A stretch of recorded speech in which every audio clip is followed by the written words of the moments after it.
Hello guys, ഇന്നെൻ്റെ കുട്ടീസിൻ്റെ lunch ബോക്സിൽ എന്തൊക്കെയാണെന്ന് നോക്കാം. അപ്പോൾ എല്ലാ ഫ്രൈഡേയിലും ഞാൻ പറയാറുണ്ട് ഇന്നും കൂടെ സ്കൂളിൽ പോയാൽ മതിയെന്ന്. പക്ഷേ അവർക്ക് നാളെ സ്കൂളിൽ പോകണം, എന്നാലും അവർക്ക് ലഞ്ചൊന്നും കൊണ്ടുപോകണ്ട. നാളെ അവർക്ക് സ്കൂളിൽ ഫുഡ് ഫെസ്റ്റും എക്സിബിഷനും ഒക്കെയാണ്. അപ്പോൾ നാളെ ലഞ്ച് കൊണ്ടുപോകണ്ടാത്തതുകൊണ്ട് നാളെ ലഞ്ച് ബോക്സിൻ്റെ വീഡിയോ കാണില്ല.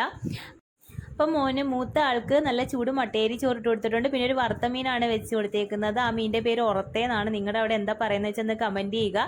പിന്നെ വെച്ചേക്കുന്നത് മഷ്റൂം കറിയാണ്. പിന്നെ ഏത്തപ്പഴം പച്ചടി കൂടി വെച്ചിട്ടുണ്ട്. അങ്ങനെ മൂത്താളുടെ ലഞ്ച് ബോക്സ് സെറ്റായി. ഇനി ഇളയ ആൾക്ക് കുറച്ച് വറുത്ത മീൻ ചോറിൻ്റെ കൂടെ പിച്ചി വെച്ച് കൊടുത്തിട്ടുണ്ട്. മുള്ളൊക്കെ ആയതുകൊണ്ട് മോന് കഴിക്കാൻ ഭയങ്കര പാടാണ്. പിന്നെ മഷ്റൂം കറി വെച്ചിട്ടുണ്ട്. പിന്നെ പച്ചടിയാണ്, ഏത്തപ്പഴം പച്ചടിയാണ് വെച്ച് കൊടുത്തേക്കുന്നത്. മോന് നല്ല ഇഷ്ടമാണ് ഏത്തപ്പഴം പച്ചടി. മഷ്റൂം കറിയുടെ ഏത്തപ്പഴം പച്ചടിയുടെയും റെസിപ്പി പുറകെ വരുന്നുണ്ട് കേട്ടോ. സ്നാക്കായിട്ട് മുന്തിരിയാണ് വെച്ചിരിക്കുന്നത്. ഈ മുന്തിരിക്ക് പ്രത്യേകം വല്ല പേരുണ്ടെന്ന് കമൻറ്റ് ചെയ്യണേ. അപ്പോൾ ഇനി തിങ്കളാഴ്ച കാണാം. ടാറ്റാ.